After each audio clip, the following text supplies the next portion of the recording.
Buenas tardes de nuevo y vamos a cerrar el ciclo con la participación de Félix Arnold y Julio Navarro, que hoy van a doblar participación dentro de estas jornadas. Presentarles creo que estaría ahora mismo fuera de lugar. Son el alma mater de estas jornadas y de este proyecto. Solo hablar un poco de Julio. Tengo como dos apuntes aquí para citarle. De ser una persona que nunca ha mirado para atrás, que empezó con la cerámica y creo que ya se olvidó, siguió con la casa y luego se olvidó. Tiró hacia la urbe, hacia la Marina, también se olvidó. Jugueteó con el mudéjar, con los palacios mudéjares. Creo que también lo dejó, una vez que ya lo supera, lo vuelve a dejar. Se metió con las almunias. Y después de no mirar atrás, ha vuelto a darle un ciclo, dar una vuelta hacia atrás, como un caracol, y ha vuelto a Murcia.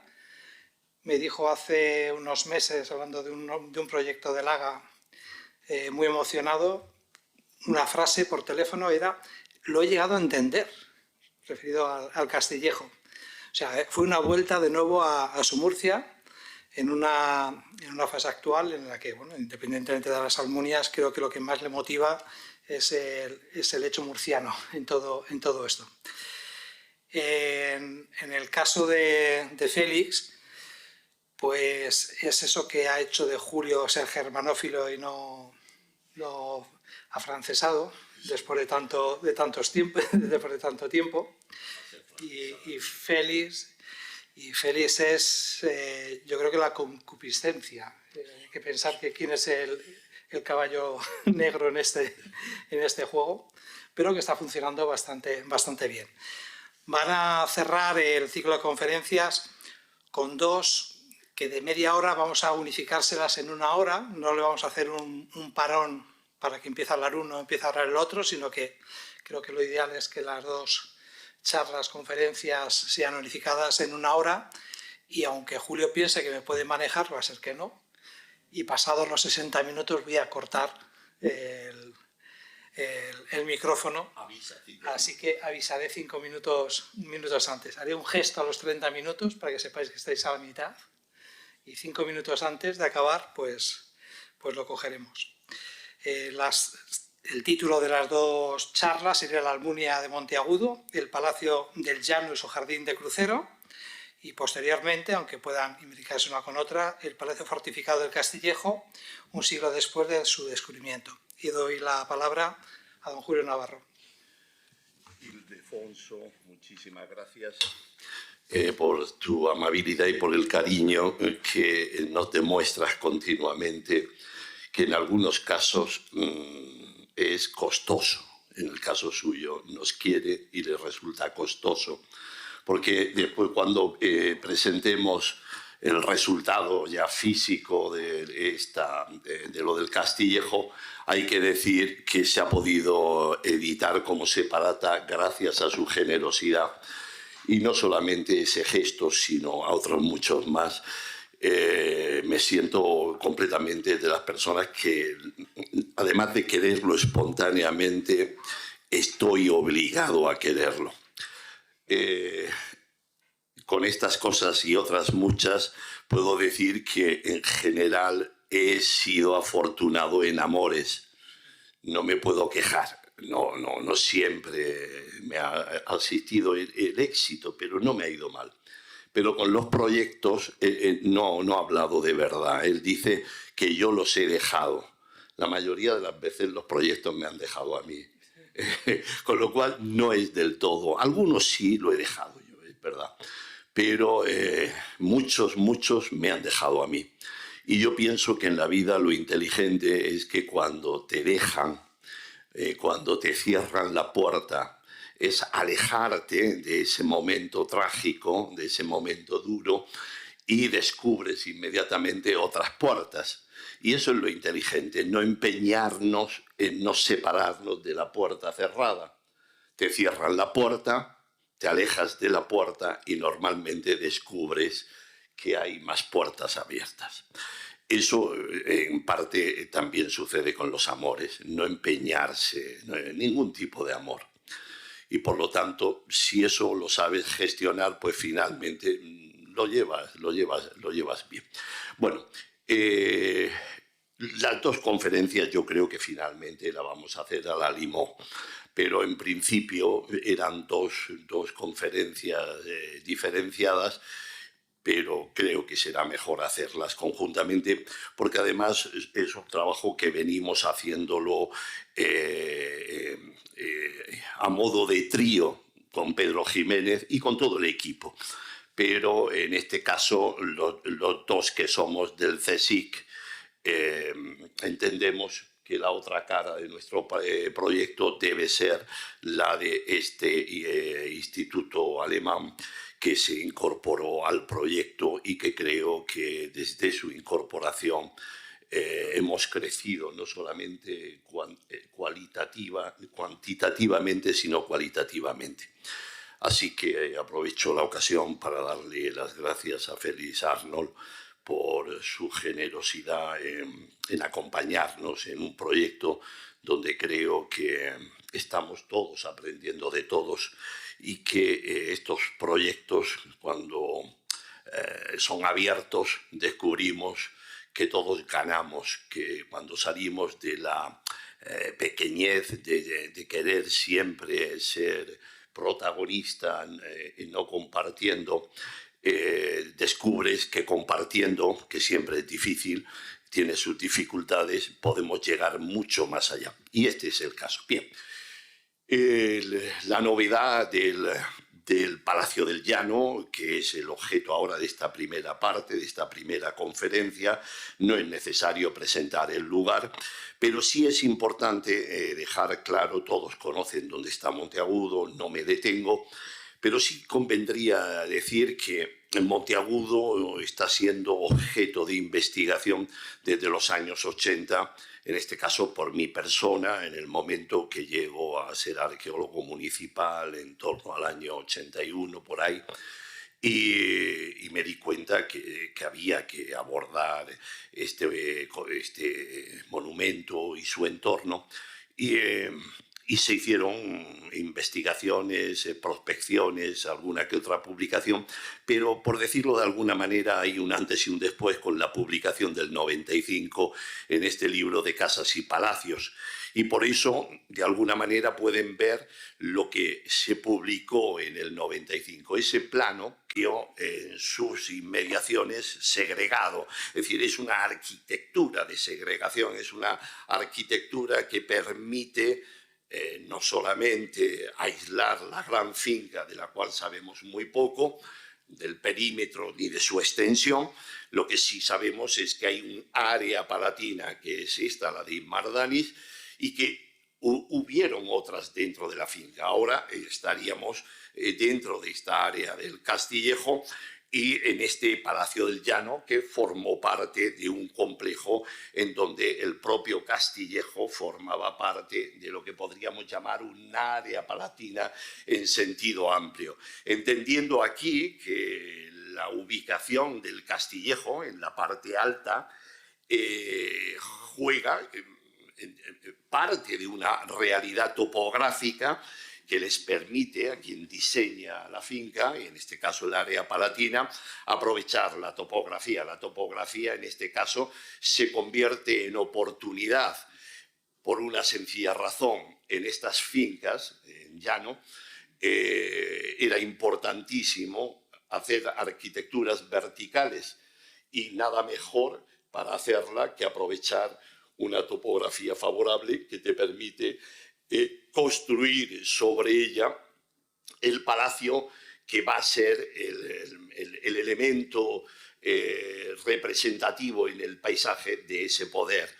Por decirlo de alguna manera, en una finca llana hubiera sido necesario hacer una construcción en plataformas con unos desarrollos verticales que supondría un esfuerzo económico muchísimo mayor y, sin embargo, aprovechar la topografía en alto de una colina, como también lo veremos en Larache, o lo veremos en Cabezo de Torres, porque es importantísimo que el área palatina, las zonas de prestigio del desarrollo de una finca de estas características en el llano, que obviamente no se visualiza, y esto, como símbolo del poder en el paisaje, necesitas de elementos verticales que puedan ser contemplados en un panorama amplio. A la misma vez, las fincas necesitan de elementos belvedere, de arquitecturas belvedere, desde donde tú, propietario y fundador de tu finca, la puedas mostrar.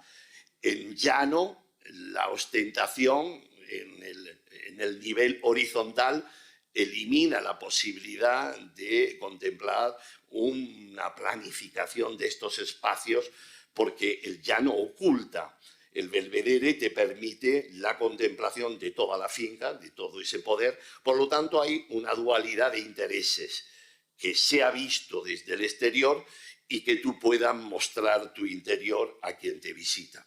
Por lo tanto, el Castillejo está jugando un papel muy importante. Como decía anteriormente mi compañero Félix Arnold, tenemos una axialidad aproximada y evidentemente es una axialidad que se ha buscado, porque en este caso estaríamos ante el proyecto inicial de Inmar Danis, y es un proyecto, es nuevo, tanto el jardín, el Palacio del Llano como el propio Castillejo.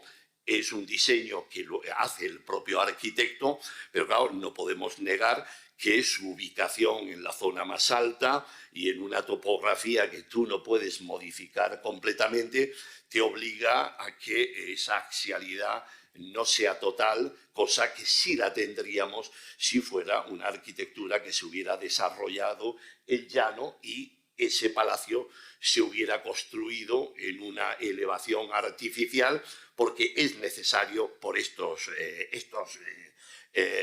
necesidades de estas fincas.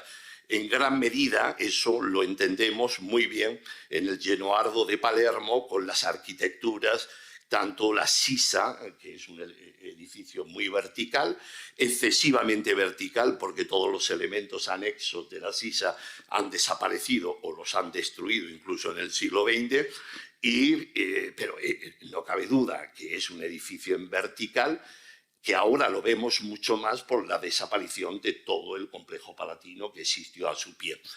O la Cuba, o la misma Villa Napoli, la Cuba soprana. Tenemos la necesidad de unas arquitecturas con desarrollo en vertical por este deseo de conquistar el paisaje y mostrarlo en el paisaje. Y en estas arquitecturas de Palermo es quizás donde mejor se puede ver eso. Sin embargo, esta opción de aprovechar las colinas naturales para ubicar el palacio que se muestra, pues es ideal. En esta imagen podemos ver a una cierta... ¿Están a la misma escala o no? No. Quizás lo podrías explicar tú esto. Sí. Bueno, sí. Sí, en el caso de Monteagudo, quizás pasamos a esta imagen, hemos encontrado al menos en una esquina un muro de una separación adentro de este gran jardín. Por eso podríamos ver en Monteagudo un gran jardín con un eje este-oeste, otro eje de norte-sur y también con ejes secundarios, y al final tenemos estos 16 distintos parcelas, ¿no?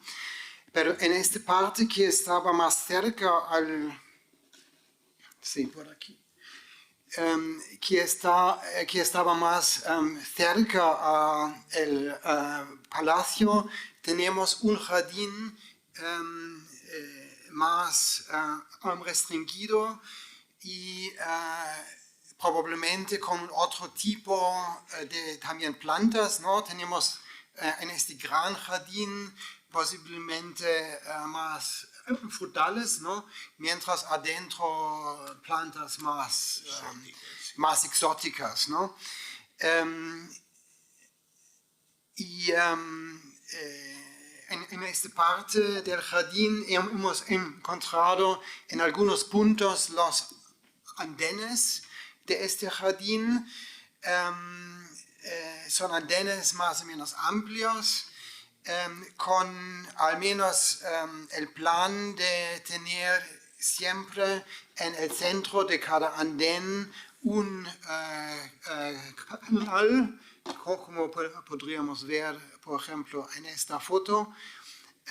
Y tenemos por aquí, por ejemplo, un punto de la conexión entre un andén principal y un andén secundario dentro de este jardín más reservado. Bueno, seguimos ahora en este eje central con una secuencia de espacios con un elemento central que es un gran estanque. Este estanque podríamos ver, al menos en un sondeo, el pavimento de este estanque. Estaba un estanque con una profundidad de 1,60 metros más o menos, ¿no? Por eso estaba un estanque para guardar una gran cantidad de agua. En este punto también hemos encontrado esta decoración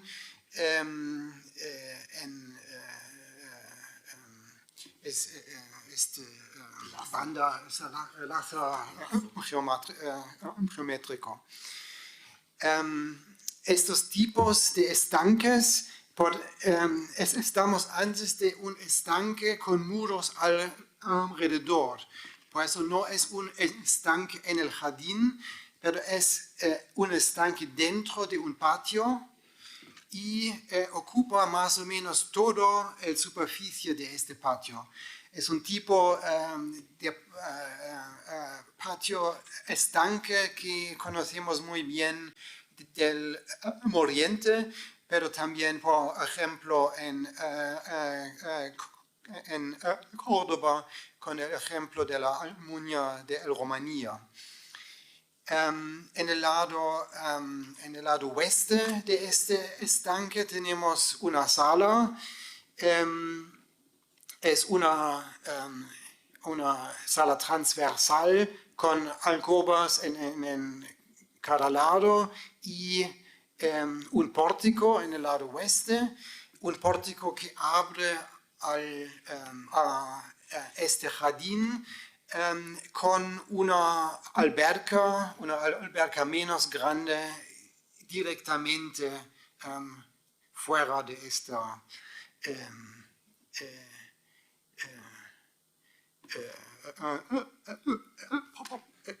pórtico. Es una sala que abre al menos claramente a este jardín, con una pregunta que al menos yo todavía tengo, si había también una apertura en el otro lado, en la dirección del estanque.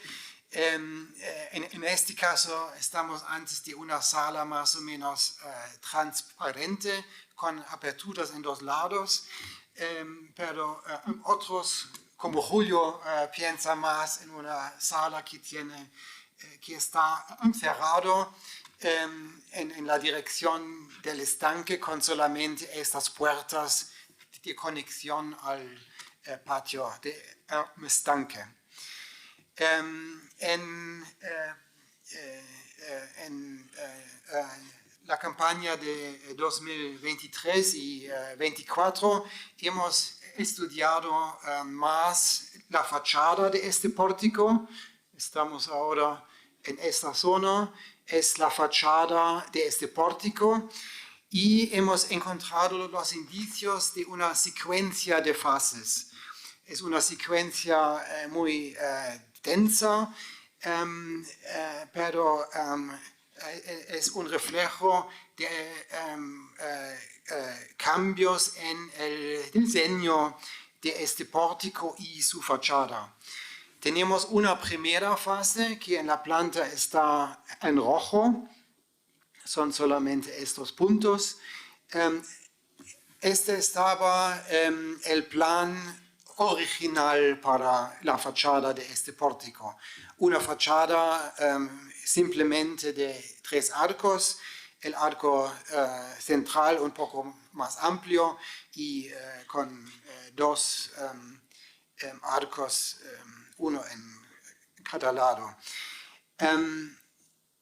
En las cimentaciones de los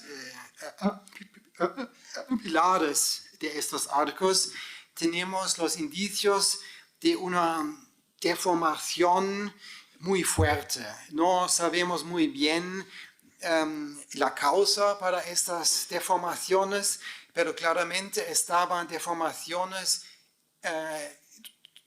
durante el proceso de la construcción de este pórtico. No sabemos bien de qué causa, pero en consecuencia han cambiado el diseño de la fachada a un diseño más o menos de este tipo.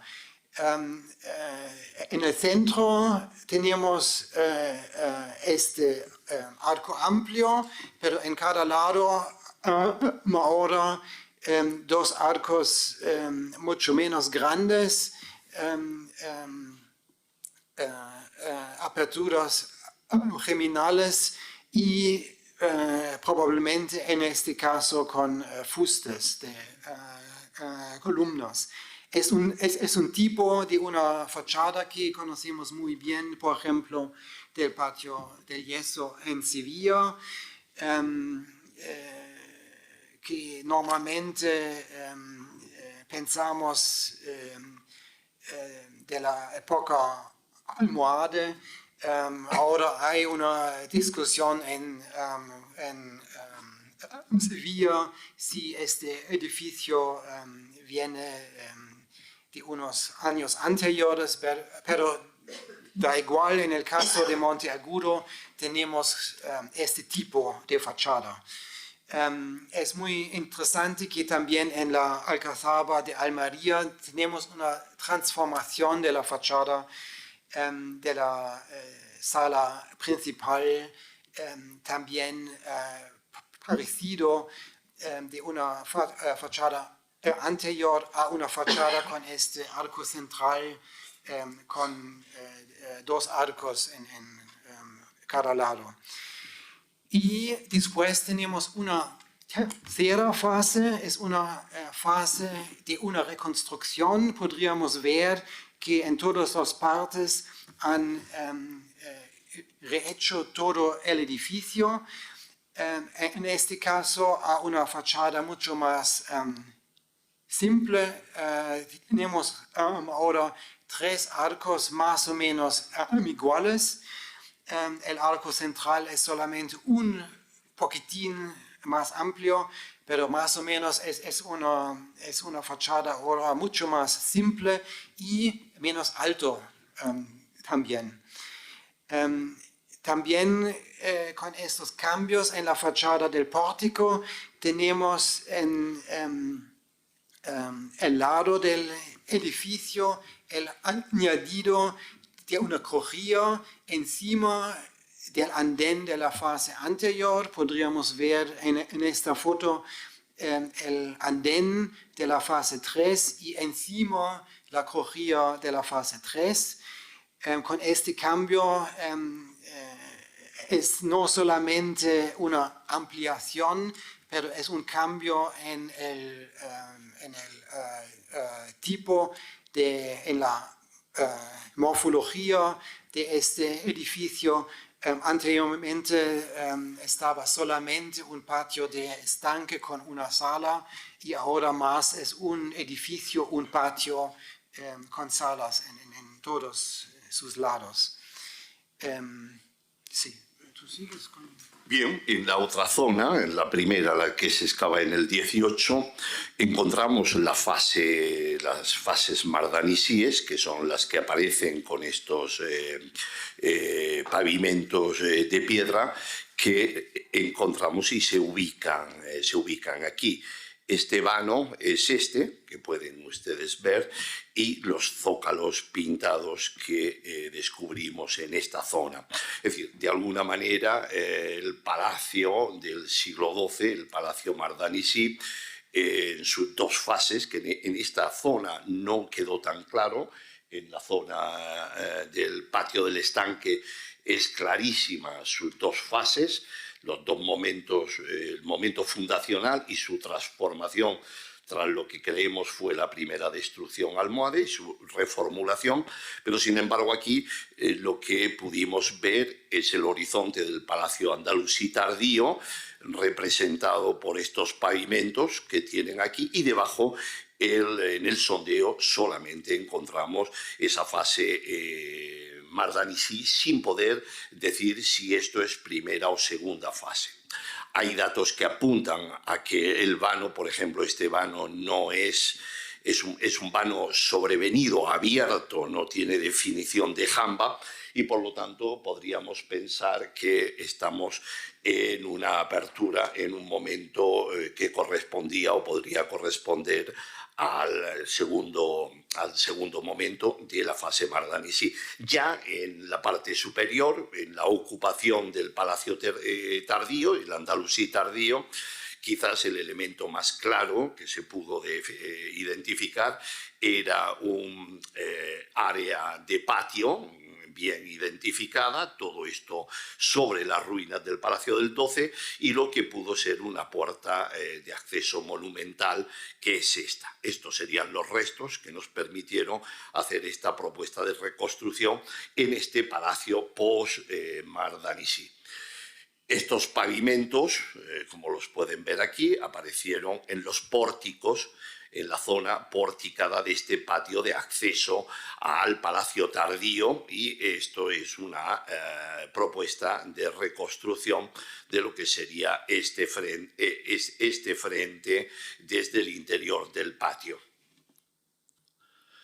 Aquí podemos ver otros paralelos que explican la continuidad de patios. Este patio tardío está muy bien identificado, esta puerta de igual manera, esto ya es cristiano e intuimos que pudo existir otro patio con una secuencia similar a otras arquitecturas andalusíes más tardías, como es los patios que preceden al Messuar en la Alhambra, donde tenemos un primer patio, esta zona de acceso, que correspondería a esta, y el segundo patio ya de acceso.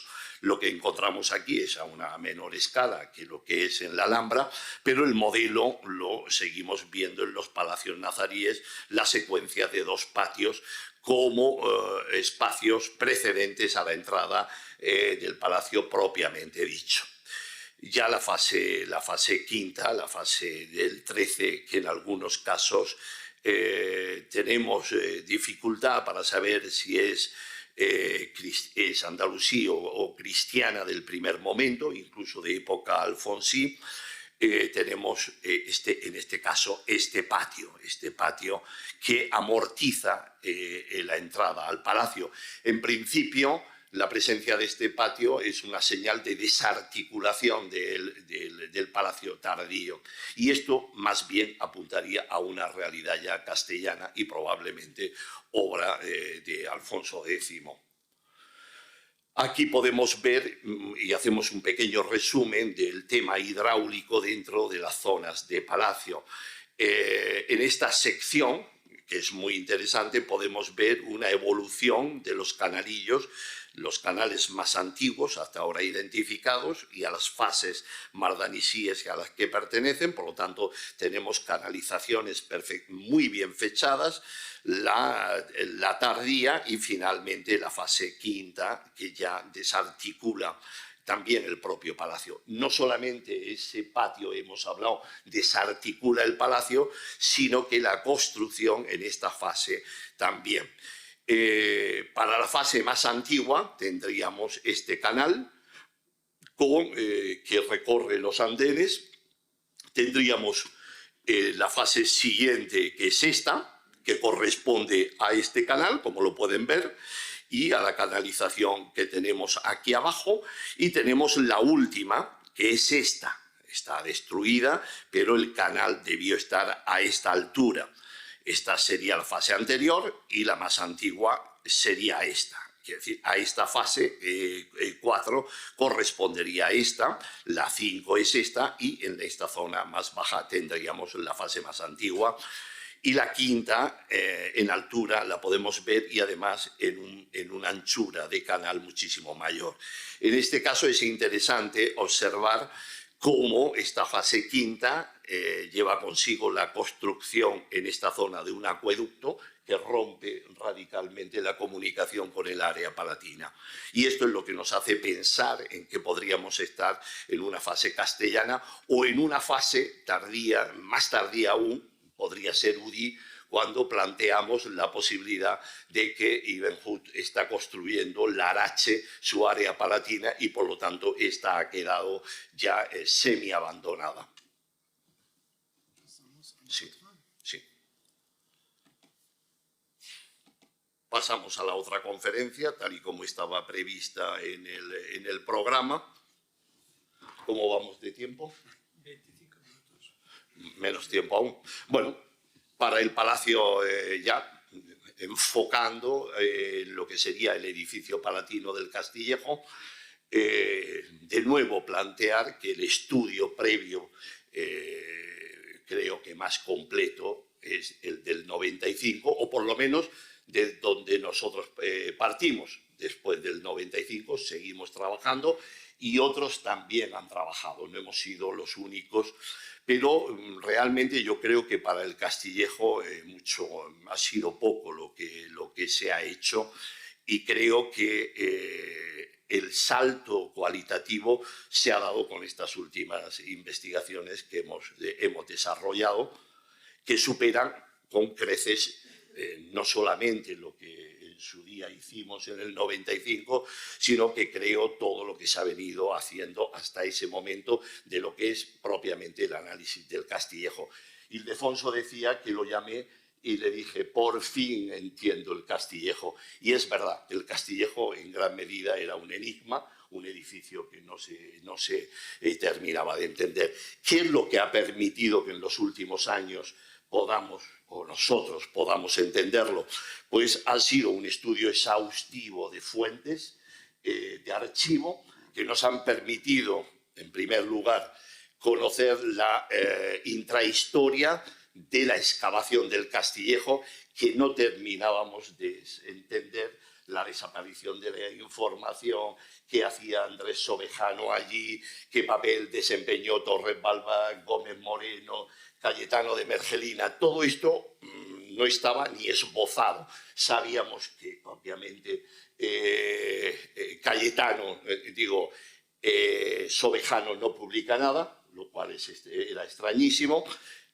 Torres Balbás sí publica a principios de los 30, Gómez Moreno también, y que la figura de Cayetano de Mergelina estaba por medio, pero no se entendía hasta que nos hemos metido, hemos echado mano de la correspondencia inédita y finalmente hemos encontrado una información muy rica de todo lo que pasó y por qué no se publicó, el papel protagonista detrás de todo de Gómez Moreno a través de Cayetano. Eso sería una conferencia y no lo. Simplemente les muestro una de esas cartas inéditas que permiten saber lo que estaba pasando y cómo en el año 25, Cayetano de Mergelina le está escribiendo a su maestro y le está contando. Es decir, Cayetano de Mergelina era el alumno de Gómez Moreno era el que estaba controlando todo esto, Gómez Moreno y Cayetano de Mergelina estaban escandalizados de la malísima excavación de Sobejano y estaban intentando ahí entre bastidores sacar información. Esta carta quizás refleja muy bien lo que pasaba y le dice Cayetano de Mergelina, el alumno al maestro: estuve en Murcia, vi a Sobejano, pero ni él me invitó a ir a Monteagudo, ni le encontré muy propicio a ello cuando con alguna indirecta se lo di a entender. Y yo, ante esto, no le dije que había estado en Monteagudo. Y le dice, sus fotografías se hicieron y no le he enviado pruebas por no tener tiempo. Es decir, Cayetano de Mergelina estaba trabajando lo que le ordenaba Gómez Moreno, que era la gran autoridad, el hombre que sabía que era esto, pero que por su autoridad y por los problemas y recelos que él estaba oculto, y era Cayetano de Mergelina el que... Y por eso sabemos que los calcos son de Cayetano de Mergelina, pero probablemente el gran hallazgo que hicimos en el 17 y 18 es que encontramos este plano, varios planos, pero sobre todo este, en el archivo de Gómez Moreno en Granada. Esto ha sido el gran hallazgo porque es el plano que probablemente dirigió de manera clandestina Cayetano de Mergelina, no que lo hiciera él, sino un dibujante suyo, y que Gómez Moreno anotaba hasta cotas, todo lo tenía. Lo que pasa es que en ese contexto y en aquella época siempre había un concepto de propiedad del yacimiento, es decir, que si había un arqueólogo que excavaba, se le respetaba, aunque rebuznara, como era el caso de Sobejano. Es decir, Sobejano no sabía nada, Cayetano, Gómez Moreno sí, Cayetano al ser alumno, pero eso se respetaba. Hoy día la experiencia es que puede ser un premio Nobel, que si no le caes bien al patrón político de turno, te pueden dar una patada en el culo en el yacimiento y poner al más inepto. Eso hoy día sucede y puede pasar sin ningún tipo de problema. En aquella época, el sentido del respeto a la propiedad de un yacimiento obligaba, y eso hizo que Gómez Moreno ni publicara nada, ni hiciera nada, se quedara oculto y nunca publicó hasta el año, bueno, dio una noticia en el 29, pequeñísima, de unas 10 líneas, y finalmente lo que conocemos en el Ars Hispaniae. Bien, este plano ha sido realmente clave para entender el monumento, fotografías y toda la información que pudimos obtener de archivo. Aquí pueden ver detalles de todas las anotaciones que hace Gómez Moreno sobre esos planos. Podemos ver algunas imágenes ya conocidas y otras inéditas que nos permitieron ir entendiendo muchos de los elementos que no habíamos abordado en el estudio del año 1995.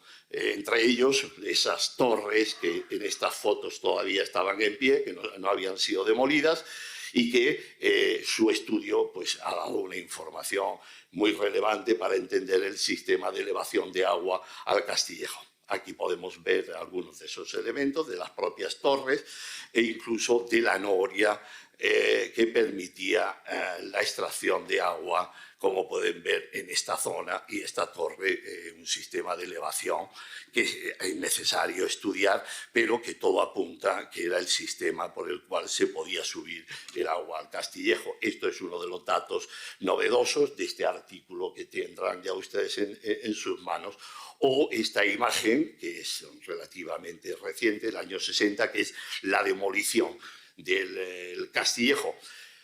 Eliminados elementos nos permite ver todavía la topografía de cómo estaban los muros en esa época. Por ejemplo, aquí es donde estaban los zócalos pintados, y esto explica, como lo señala Gómez Moreno, ya en los años, probablemente lo hizo en el 25-26 a través de Cayetano de Mergelina, la profundidad de los sondeos que se hicieron, las cotas. Es decir, esta fotografía tiene un gran valor, aunque es relativamente reciente, para ayudarnos y complementar la información que da la planimetría. Metiéndonos a las novedades en el estudio del Castillejo, lo que anteriormente les hemos comentado, partimos de los estudios, insisto, que hicimos del propio Castillejo en los años 90, 80-90, sobre todo el del 95, donde nos metimos de manera exhaustiva a estudiar el proceso constructivo. Y aquí lo pueden ver ustedes, el sistema de construcción de lo que podemos considerar el nivel cero del palacio, y que a partir de él se hace el segundo recinto, como pueden ver, estas aperturas que están bien documentadas arqueológicamente, que permiten la entrada de materiales, y después el proceso de construcción de las torres y por qué las torres no están imbricadas. Y no están imbricadas porque es necesario que lleguen a la cota cero para empezar su imbricación. Este sistema de construcción de recintos concéntricos, que es lo primero que se hace para generar la plataforma constructiva que te permite empezar a trabajar bajo cero en lo que sería el jardín de crucero, que sería esta zona, el patio de crucero, y el crear toda una serie de infraestructuras que te permitan generar una plataforma en línea con esa cota cero hacia abajo y después hacia arriba, obviamente. El punto de partida gráfico, que es quizás lo que nos permite entender el proceso de obtención de conocimiento, esta imagen de Antonio Almagro es lo que creíamos, yo creo que todos los que seriamente nos metimos a trabajar en el Castillejo, creíamos que la cota de andén, que es correcta, tal y como la dibuja, pero no veíamos la existencia del cristopórtico. Esto ha sido clave y estas fotos antiguas nos están diciendo que esta es la cota cero de andén, que estos son los cristopórticos y que lo que aquí existía era una bóveda que definía hacia abajo lo que sería el cristopórtico y la continuidad de esa cota cero a partir de los andenes. El cristopórtico, en el momento que llegamos y pudimos verlo ya claramente, ha sido la base de esta propuesta que creo que es muy sólida, que es la nuestra. Evidentemente, cuando yo hablo de este dibujo, no lo digo para señalar solamente a Antonio Almagro. Todos los que trabajamos lo dimos por bueno y, por lo tanto, esto en la dificultad de entender el edificio ha sido el problema de no entender el Castillejo. El Castillejo se puede entender en el momento que nos damos cuenta que tenemos un cristopórtico que además eleva la cota cero de los andenes para tener un desarrollo que permita una planta semisótano y las salas en altura, que no son dos como se tenía planteado. Tenemos dos plantas en la nueva comprensión del Castillejo, pero una es un cristopórtico que tiene una elevación respecto al andén perimetral que permite un desarrollo de sala en altura considerable, pero siempre menor de los lados menores del palacio. El cristopórtico seguimos mostrándolo, como pueden ver en estas imágenes, y vemos los restos de ese arranque. Es decir, en el diseño de este muro perimetral ya dejaron claramente la caja sobre la que se podía empezar a construir en ladrillo la bóveda. Esta cota es una cota ya de la destrucción del año 60. Es decir, no estamos en la cota cero, estamos bajo la cota cero del andén y del muro, porque esta gran estructura, que es la primera que se hace en el desarrollo constructivo, tenía una parte para el desarrollo de las salas y del cristopórtico y la parte que era de circulación. Aquí podemos ver de nuevo los restos y la percepción para entenderlo de cómo apoyaban estos elementos sobre este punto. Es fundamental que entendamos estos escasísimos restos, que todo eso estaba oculto por la vegetación que tuvo, una vez que se ha podido despejar, y con las fotografías antiguas entender que todo esto es la colmatación de los escombros de la demolición del año 60, pero con esas fotografías y los restos la propuesta del Cristo pórtico es clarísima y permite ya la comprensión. Sigue tú. Bueno, esta imagen es solamente para decir que el Castillejo es claramente el resultado de una planificación muy bien hecho, muy geométrico. La base creo que son dos triángulos equilatrios y el recinto inferior tiene una anchura la mitad del rectángulo grande, ¿no? Las torres, ¿tú quieres? Bien. Bueno, pues cada uno hablamos de los elementos en los que estamos quizás más convencidos, porque nos asiste tanto a uno como a otro la duda y quizás algunos aspectos los defendemos los que estamos como más convencidos. En este caso, el tema de las torres. Tenemos el palacio de Honda, que pueden ver ustedes en paralelo al Castillejo, en donde tenemos esos dos recintos. Sin embargo, tenemos unas torres macizas, como en la Aljafería, por lo menos en los niveles más bajos, y unas torres que están en un divorcio absoluto con el interior. Es decir, tenemos la teatralidad de las torres hacia afuera, sin ninguna relación, por lo menos en planta baja, con la realidad interior, con el palacio.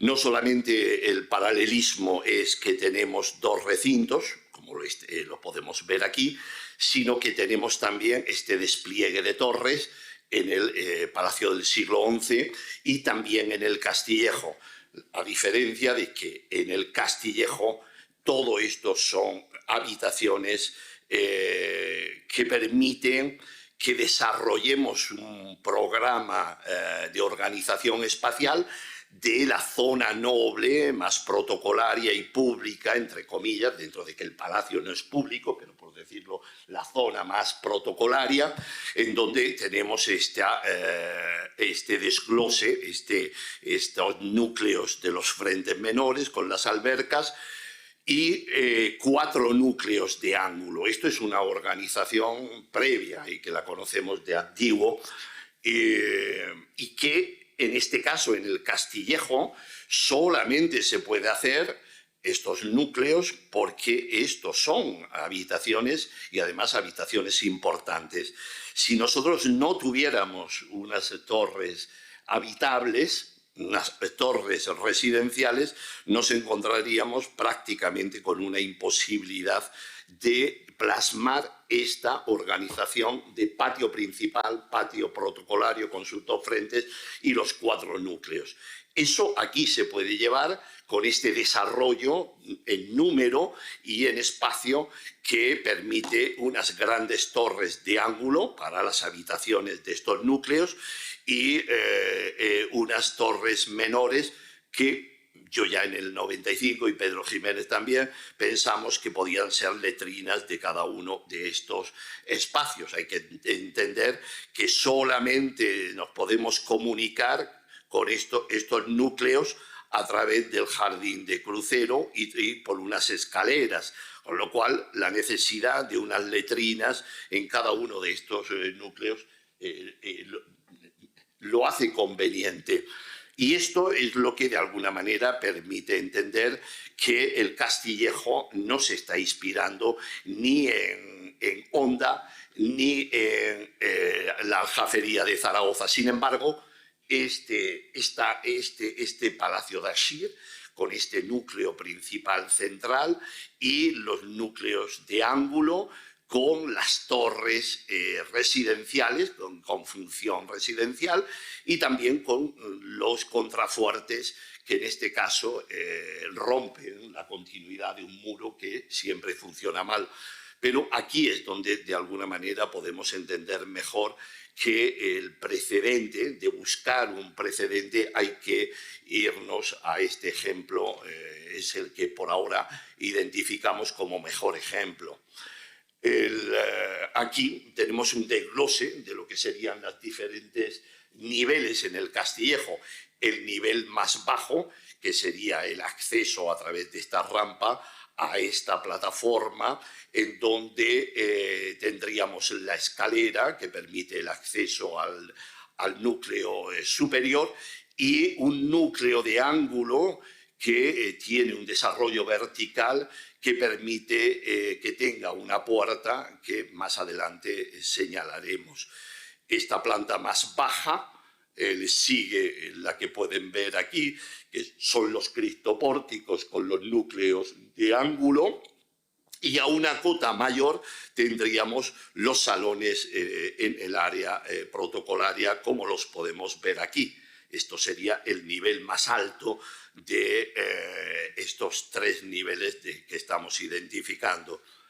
Bueno, pues la planta de tejados, que es absolutamente hipotética, pues pueden ver esos 4 núcleos, las escaleras de acceso y la posibilidad, lógicamente, de un recorrido por un adarve muy estrecho que obviamente permitía atender no solamente los tejados, sino todo el perímetro de torres para la propia defensa en un momento determinado de un asedio dentro de la propia Almunia, sin que creamos, o por lo menos yo lo veo muy poco probable, que estemos entendiendo el edificio como un edificio castrense. La entrada al Castillejo, aquí la tienen tal y como, esto lo dibujó Almagro, pero en este sentido nos incluimos, por lo menos los que estamos aquí, diciendo que esto lo aceptamos todos tal y como en su día lo dibujó Antonio Almagro. Como lo pueden ver, hoy día está completamente superado lo que pensábamos entonces.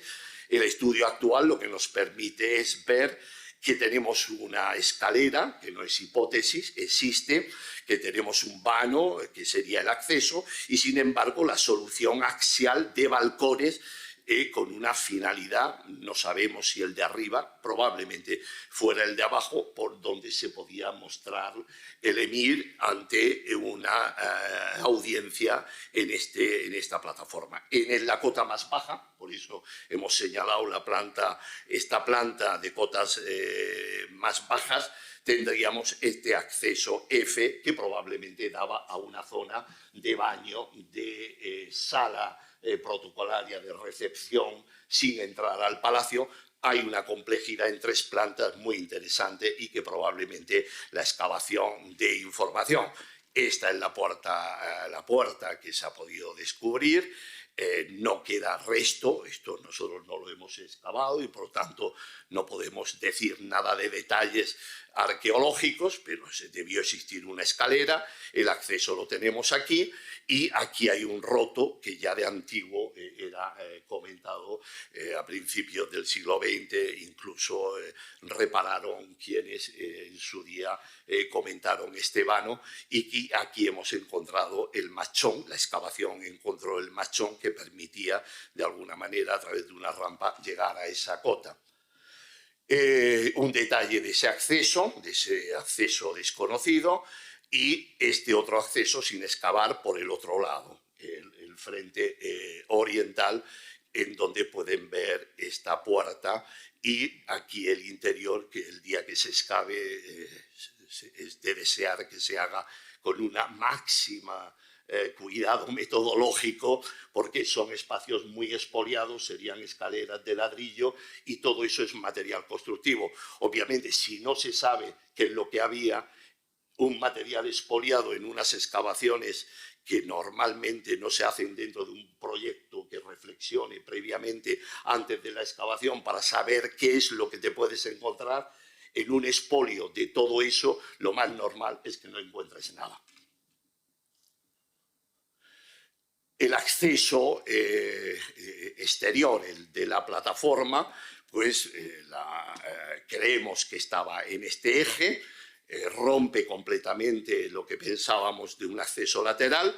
Aquí siempre se ha estado defendiendo desde los primeros que estudiaron esto a que la entrada estaba aquí y aquí se continuaba la entrada. En este caso, en la parte superior, pues subían a escala, tal y como estaba planteado, y nosotros rechazábamos radicalmente una entrada por aquí, y en su día un sector de quienes en Murcia trabajaron también esto seguían defendiendo los argumentos frente a nuestro argumento lateral. Nuestro argumento era que se entraba por aquí, obviamente se ha visto que no es verdad, y para que nadie salgamos felices de que teníamos razón, evidentemente esto no era la puerta, no teníamos razón. Esto sí era puerta, ahí hay media razón, y que por aquí no se entraba al palacio, teníamos razón los que decíamos que eso era imposible.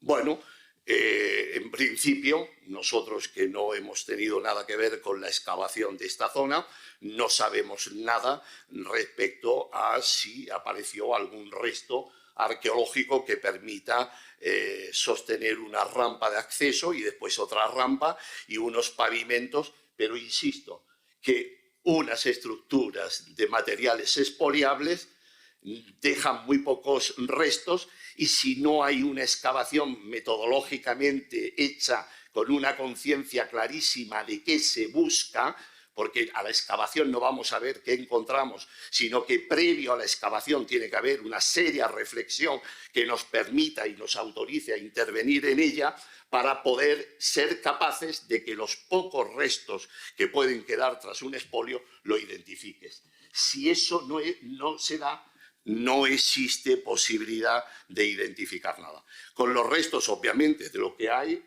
hemos propuesto esta rampa de acceso y esta rampa interior, y obviamente un patio que debió tener pavimentos, porque no sería un patio de cabras, sería un patio conformado perfectamente. El vano es indiscutible, tenemos la jamba, está ahí arriba, y por lo tanto que ahí había un vano es absolutamente indiscutible. Obviamente el problema es que nos encontramos esto. Esto es tal y como está. Cómo esto fue expoliado y cómo esto fue excavado, obviamente lo desconozco, y no podemos decir nada más que eso era para nosotros la puerta y no ningún balcón, porque si no, que se me diga a mí de qué manera se podría entrar al castillejo, a no ser que fuera volando. Bueno, en cuanto a los pavimentos que hoy día quedan son los pavimentos del momento de construcción. Son los pavimentos que se hacen cuando se está retallando la roca, estás extrayendo los materiales y estás trabajando. Pero todo esto se hizo para acondicionar una plataforma debidamente pavimentada y en condiciones para un pavimento de un patio noble de acceso al palacio, con una función protocolaria interesantísima, como los otros patios previos que hemos enseñado en el Palacio del 13 y después en la Alhambra, en Comares o en el Generalife. Las funciones del recinto inferior, pues ya las hemos dicho, es teniendo el palacio dos accesos. Hay un acceso protocolario, que es este, en comunicación con toda el área palatina del Llano, que te permite que puedas tener unas audiencias a cielo abierto sin entrar al palacio, la exhibición de la autoridad presidiendo esos actos y la posibilidad de entrar a una zona donde tendríamos baño y otros elementos como podría ser la sala protocolaria anexa junto a las puertas, que es una constante. En cuanto a la organización en altura de los núcleos, pues aquí podemos ver cómo tenemos el nivel de protocolo, la cota cero, por decirlo, y después la organización en los ángulos a unas cotas más inferiores que podemos ver aquí, y que en este ángulo suroccidental, con esta rampa, permitía acoger 3 niveles, 3 cotas, en donde se podía desarrollar todos estos espacios. Obviamente, sin una excavación muy bien hecha, con los pocos restos que puedan quedar, será la única manera de poder ver si algo de lo que estamos diciendo se puede confirmar con una excavación hecha como Dios manda. Los núcleos de ángulo ya los he explicado, vamos con mayor rapidez. La información de las excavaciones arqueológicas del 24 nos permiten identificar la cota del Cristo pórtico y la escalera que permitía acceder, y por lo tanto esta reconstrucción que hemos hecho de las cotas del Cristo pórtico, escaleras y cota de los núcleos está aprobada perfectamente con esta foto del momento de excavación. De igual manera, tenemos el ángulo noroccidental, que corresponde al núcleo G, del patio G1, en donde la diferencia de cota entre salones y andenes era menor. Vemos que parece ser que había una adaptación a la propia topografía natural del Castillejo. En cuanto a las cotas de andenes, el análisis de las fotografías nos permitieron identificar, como pueden ver ustedes, que el andén junto a los cristopórticos estaban más altos. Tenemos una plataforma, que es esta que pueden ver aquí, en este caso con pendiente, puede ser de degradación o podía ser con una pendiente, y después una cota más baja, que es esta, la 3, como pueden ver. Esto queda aprobado por la propia fotografía, el análisis de la fotografía antigua, las cotas de lo que pudo ser un canalillo perimetral, que aparece en la foto, y una estructura de difícil identificación en las fotos en torno a los años 30. El patio de crucero, obviamente, era un tema de los que estaban muy bien conocidos de antiguo, pero lo interesante es la comunicación que se producía desde el patio de crucero del jardín en hondo. Ya explicamos que esto es la cota cero del momento constructivo, esto se excava probablemente extrayendo la propia roca.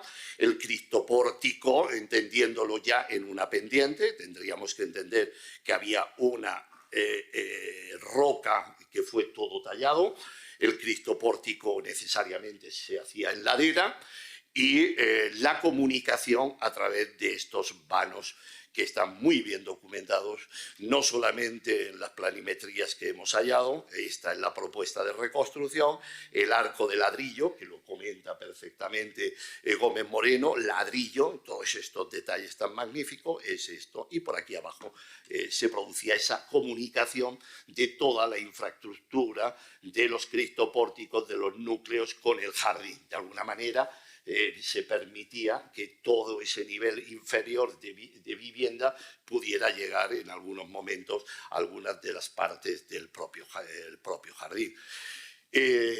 Las fotos, obviamente esta ha sido nuestra propuesta, pero una propuesta solidísima, no es una hipótesis. Con el nuevo hallazgo de fotos, las planimetrías, las indicaciones de Gómez Moreno, que dice A, B, C, D, foto, ángulo, etcétera, etcétera. Estas son la foto A, B, C y D, que como pueden ver es una propuesta solidísima. Por primera vez ya sabemos dónde estaban con toda precisión esos zócalos, tanto en el salón como en el pórtico. Y por último, la zona, el planteamiento hidráulico de llevada del agua a través de esta noria y estructuras de torre que debió haber, y esta segunda torre. Es un tema complejo que está en los inicios de investigación, pero creemos claramente que fue el sistema por el cual se podía llevar el agua a la parte superior. Y con ello terminamos. Gracias.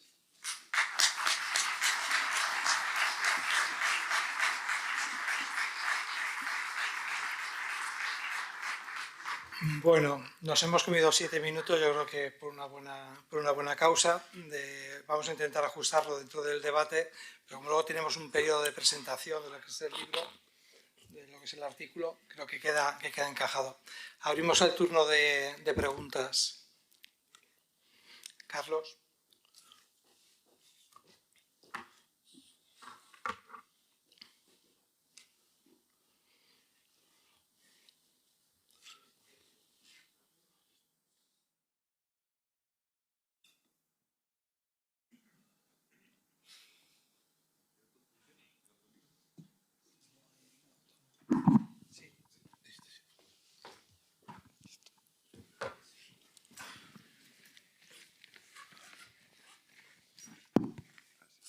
Gracias.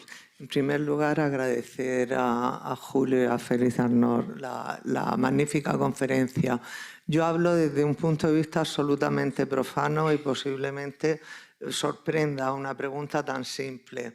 Entonces, tengo entendido que el Castillejo forma parte de un complejo que se ha dicho palatino, una Almunia regia perteneciente a Inmardanis, el Castillejo, y siempre hemos creído, en gran parte, que esas estructuras fortificadas de torres, ya me he enterado que la parte de arriba era solo de espacio residencial, podría compararse un siglo antes con la Aljafería, que era también un palacio, pero con una estructura aparentemente de función defensiva, fortificada, como aquí vemos en el Castillejo hasta ahora. Y yo ahora lo que creo es que se ha priorizado, por supuesto, como expresión del poder del gobernante en este caso, y donde se prioriza más una función residencial, agrícola, de ocio, etcétera. ¿Dónde queda entonces la función defensiva? Si la hay, entiendo, de la huerta, entre otras cosas, del entorno, de la alquería, etcétera. ¿Me entendéis, no? En una manera sí. En el caso de la aljafería no conocemos tanto sobre los jardines fuera de la fortaleza, ¿no? Por eso en el caso de la aljafería no es tan fácil interpretar esta relación entre la parte más productiva a este palacio fortaleza, ¿no? Pero hay una gran diferencia. Lo sé, esta presentación ahora tan rápido no estaba fácil de seguir. Y para mí estaba la experiencia del intento de reconstruir un edificio realmente tridimensional, ¿no? No tenemos un nivel plano, ¿no? Es un edificio muy complejo, con niveles, plantas, 2 plantas, 3 plantas. Por eso este intento de una reconstrucción, y claramente los estudios en el futuro van a cambiar muchos aspectos, ¿no? Pero es un edificio tridimensional en la percepción del espacio. Y en el caso de la aljafería no tenemos, ¿no? La aljafería es plano, ¿no? Podríamos representarlo en un plano. No podríamos representar el Castillejo en plano, ¿no? Necesitamos al menos estos 4 y también con los 4 no podríamos entenderlo muy bien, ¿no? Sí, pero el Castillejo tenía también, además de espacio palatino residencial, una función defensiva del entorno de la alquería complementaria del Hinds de Monteagudo. Bueno, es un poco pregunta del aspecto defensivo, ¿no? Sí, claramente los dos tienen esta imagen de ser defensivo, ¿no?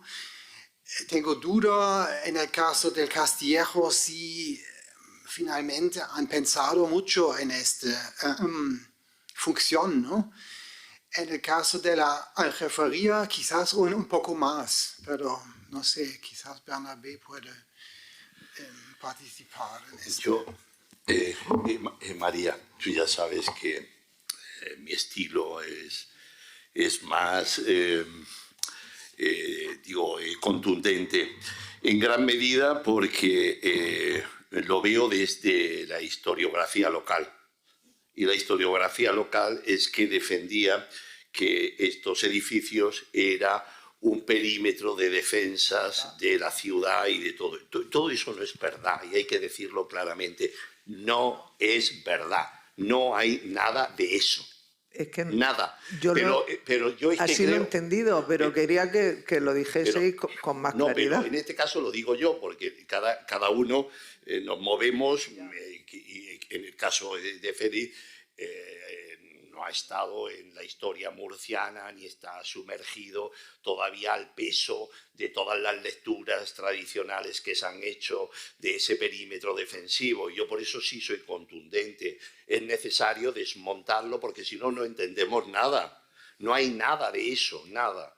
Y sí hay, la construcción es nuevo de unos edificios que eso no había nada y se está construyendo un palacio con un lenguaje. Pero yo siempre pongo el ejemplo, María.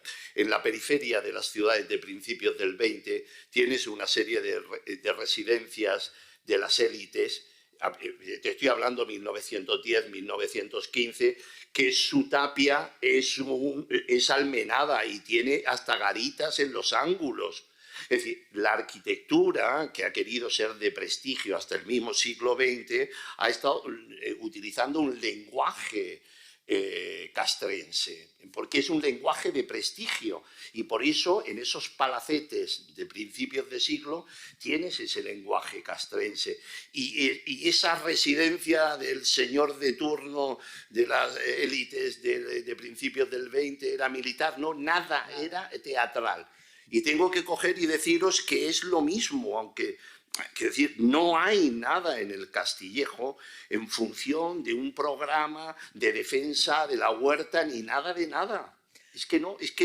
Por eso he puesto el ejemplo un siglo antes de la aljafería, porque no tiene tampoco ninguna función defensiva. Primero Claro. que está en llano, aunque tiene el aspecto de algo fortificado, Pero es una imagen. Pero, por ejemplo, en el Agdal de Marrakech, lo que es la Dar al-Jana, tú tienes primero la muralla de la Almunia. A mí todo esto, la escuela de Marrakech para mí ha sido determinante, porque ha llegado en pie hasta la actualidad. Entonces tú tienes una muralla impresionante, que es una cerca teatralizada, la cerca del Agdal. Y dentro tienes un área palatina, que se le llama Dar al-Jana, que ha sido el Palacio Almohade y el Palacio Saadí, y tienes un espacio absolutamente torreado, que es la aljafería, y todo esto en llano. Y se entiende de esa manera que tú tengas la Dar al-Jana de Zaragoza, que es la aljafería. Lo que pasa es que en la aljafería se ha perdido el perímetro de la finca. Pero la finca de la aljafería tuvo una muralla perimetral, y eso yo no sé si en Zaragoza sabrán, yo no sé, porque yo no me he dedicado a la aljafería, pero es que lo que hay, la aljafería es el área palatina, no es la finca.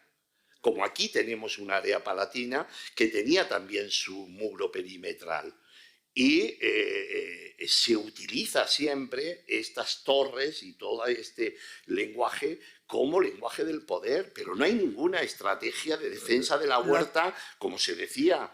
Y el castillo de Monteagudo, ¿qué es el castillo de Monteagudo? El castillo de Monteagudo es una construcción en un obelisco natural en donde necesitas aislar completamente un granero en unas condiciones de huida de la humedad, de todo y de la protección, y se utiliza también de nuevo un lenguaje que es el mardanisí con las torres para ampliar un granero del 11 y crear todas esas cavidades dentro de esas torres. Pero esas torres del Castillejo, del castillo, no son residenciales, pero sí tienen una finalidad que no es castrense, son almacenes.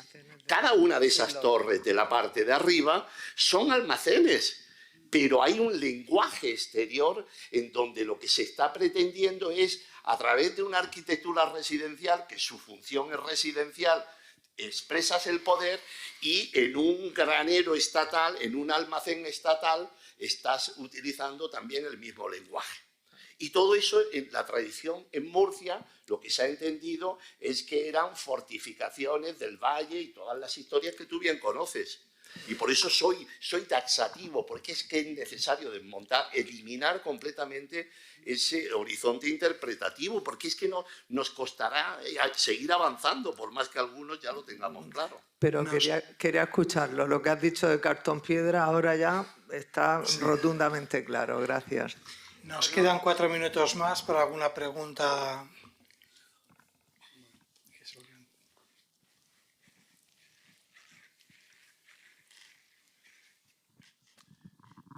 Enhorabuena por vuestra exposición. Y entonces, una pregunta. El criptopórtico, entonces, esto es una, no teoría, sino un hallazgo vuestro.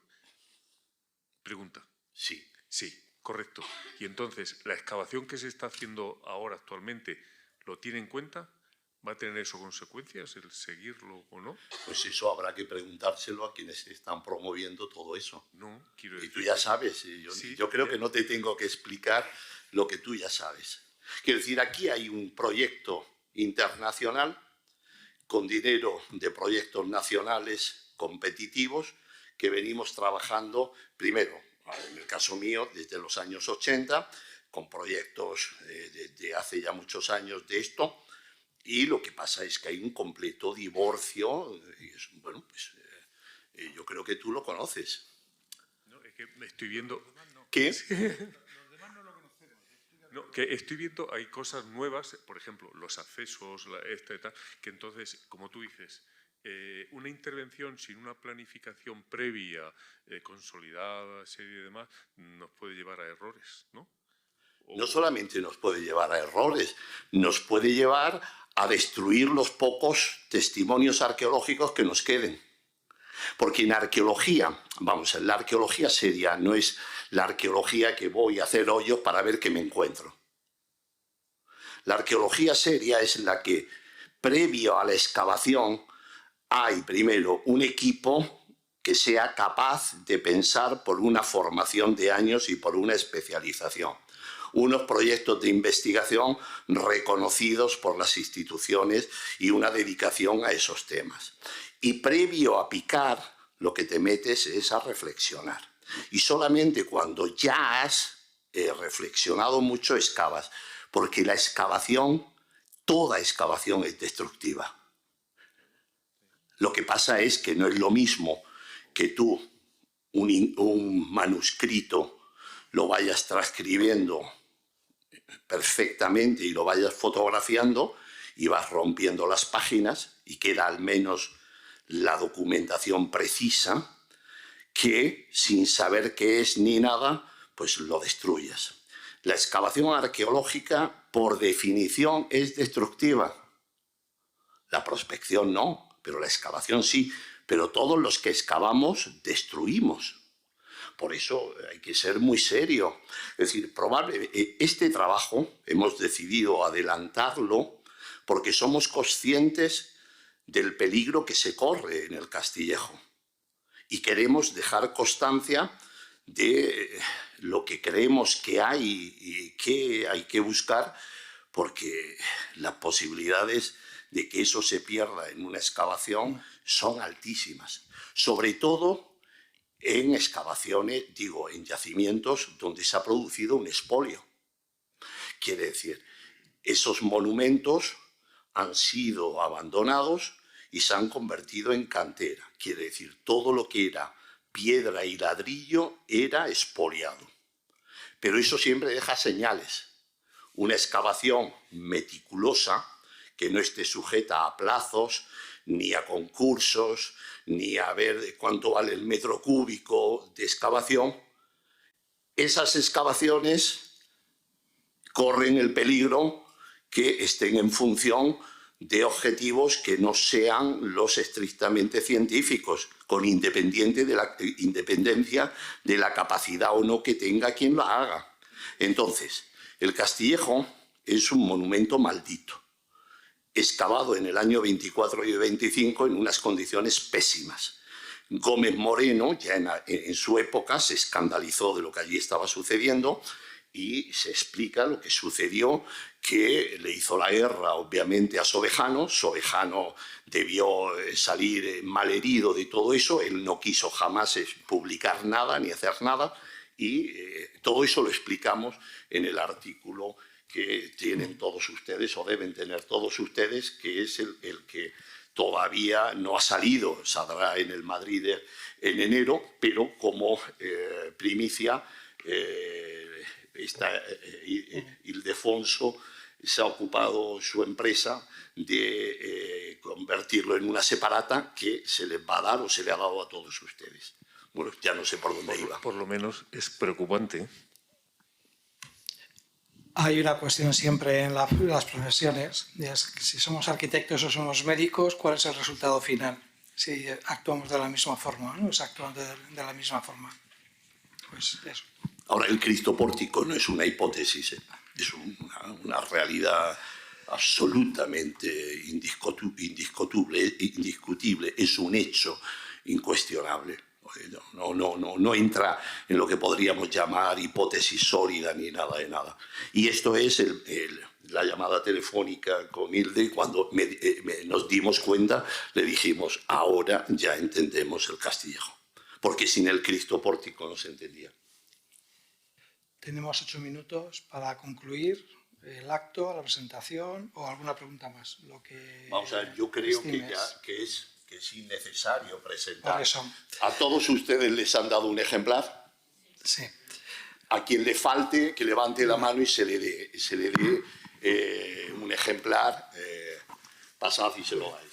Bueno, yo creo que ya se ha comentado que el próximo enero saldrá el volumen 66 de la revista del Arqueológico Alemán de Madrid, del año 25, en donde se publica este artículo, que es una pequeña monografía de 115 páginas. Esto es lo que nosotros, humildemente, hemos ofrecido en este trabajo, siendo conscientes que queremos pues, evitar que las futuras intervenciones en el Castillejo pues, se puedan servir de este documento para que se puedan hacer lo mejor posible. Pues si hubiera una pregunta rápida, son 2 minutos. Carlos.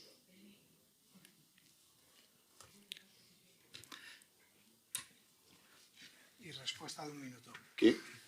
¿Hay alguna pregunta? Sí, Bernabé. ¿Quién? Pepón, Carlos. estoy esperando que Centro. digas no estoy de acuerdo.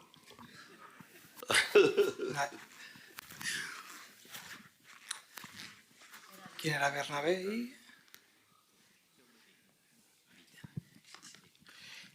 Bueno, quiero daros la enhorabuena a los dos y para ti, Julio, pues ha tenido que ser muy emocionante volver a aquella ciudad de la que saliste triunfante, como volvió el profeta Muhammad a la Meca en la peregrinación triunfal.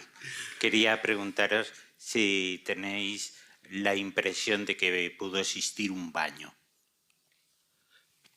Un baño. Un baño. No, el baño que defendemos. Sin más investigación no podríamos saber, ¿no? Pero es muy interesante que tenemos en este nivel un jardín y con los indicios que tenemos en las fotos había la posibilidad de subir el agua hasta el nivel del Castillejo. Por eso es muy probable en una parte de este Castillejo había un baño, pero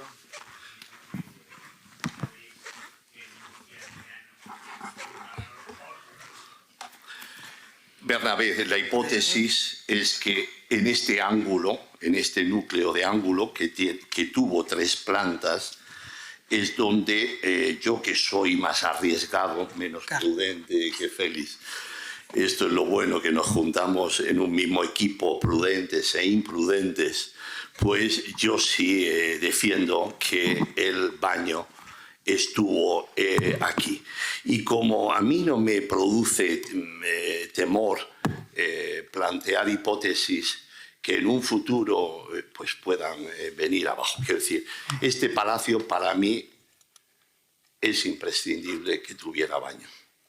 Yo parto de esa premisa. Sabemos que en el resto del palacio no estuvo. Las condiciones para poder afirmar que no estuvo en el resto creo que es sólida, porque al menos en la zona de Cristo Pórtico los datos que tenemos no parece que exista. Sin embargo, en este en esta zona, que es donde tenemos, a ver si soy capaz, donde tenemos las 3 plantas de las que hablamos y tenemos una rampa, que la base de esa rampa salió. Todo esto lo decimos de la visita que hemos hecho allí. Nosotros no hemos excavado nada de esto, pero sí se ve que había una plataforma rectangular y este vano, obviamente, la rotura existía. Entonces, en la hipótesis reconstructiva que sí hemos hecho y que estamos de acuerdo Félix, Pedro, Jiménez y yo, tenemos 3 plantas. Yo entiendo, y soy el más osado, en que una de esas plantas fue el baño y creo que es la planta baja. La planta baja tuvo que ser baño, no sabemos cómo se completaría el acceso a las otras plantas porque tanto el baño como la sala donde se recibe sin entrar, es importante entender cómo funcionan estos palacios. Y todos estos palacios contaban con una sala que permitía que sin entrar al palacio tú pudieras a través de una puerta acceder a una sala de recepción.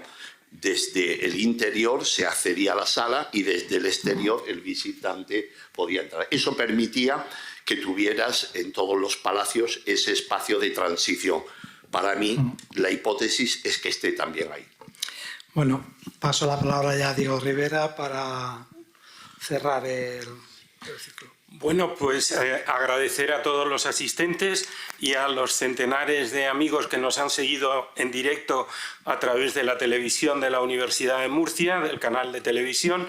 Aprovecho también en nombre de los directores científicos, porque sé que se suman a ello, para agradecer a Paulina y a Carlos su esfuerzo en la organización técnica de esta jornada, al personal de audiovisual y de la televisión de nuestra Universidad de Murcia y al personal de Administración y Servicios y especialmente pues, al Vicerrectorado que nos ha cedido generosamente este local para poder tener toda esta sesión. Con lo cual, pues, gracias de nuevo a todos ustedes.